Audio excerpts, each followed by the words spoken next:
Hi மக்கள், எல்லாம் எப்படி இருக்கிறீங்க? நல்லா இருக்கிறேன். கர்த்தருடைய கிருபையும் அவருடைய இரக்கங்களும் நல்லா இருக்கிற மக்களை. உங்களுக்கு ஒரே மழையாக இருக்குது மக்களை. மழையும் இதுமாக இருக்கிறதுனால கொஞ்சம் சளியும் காய்ச்சலுமா இருக்குது எல்லாத்துக்கும். அதனால் கொஞ்சம் ஜாக்கிரதையாக பாருங்கள். நல்லா இஞ்சி சாறு எடுத்து குடிங்க. இஞ்சி தட்டி போட்டு குடிங்க மக்களை. இஞ்சி நிறைய சேர்த்துக்கிட்டாலே உங்களுக்கு கொஞ்சம் கோல்டு இதாகும். அப்புறம் மக்களை, இந்த வயநாட்டில் பார்த்தீங்களா, வயநாட்டில் நாங்கள் இருந்திருக்கோம். ஃபஸ்ட்டு அங்கேருந்து நாங்கள் எஸ்டேட்டுக்கு வந்தோம். எஸ்டேட்லன்னா பூஞ்சோல் எஸ்டேட் வந்தோம். அங்கேருந்து அருமையான ஊராண்ட மக்களை. அந்த மக்களில் இந்த ஊரெல்லாம் சுற்றி ரொம்ப பசுமையாக இருக்கும். சுற்றி மலைங்களாக இருக்கும். ஆனால் பாருங்கள், இவ்வளோ பெரிய அழிவுகள் விட்டு வருது. அங்கே இது மட்டும் ஃபஸ்ட்டு டைமில் மக்களை நிறைய தடவை வந்திருக்குது இது மாதிரி.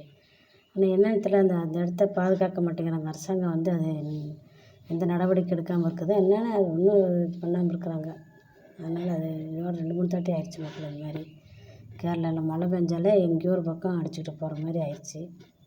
என்னத்தில் ரொம்ப பாதுகாப்பாக வச்சுருப்பாங்க எல்லாத்தையும். ஒரு கல்லுங்களை உடைக்க மாட்டாங்க, மரங்கள் அதிகமாக வெட்ட மாட்டாங்க. அவ்வளோ பாதுகாப்பாக வச்சுக்கிற அந்த கேரளாக்கே இந்த நிலைமைன்னா தமிழ்நாடு நினச்சி பாருங்கள் மக்களை.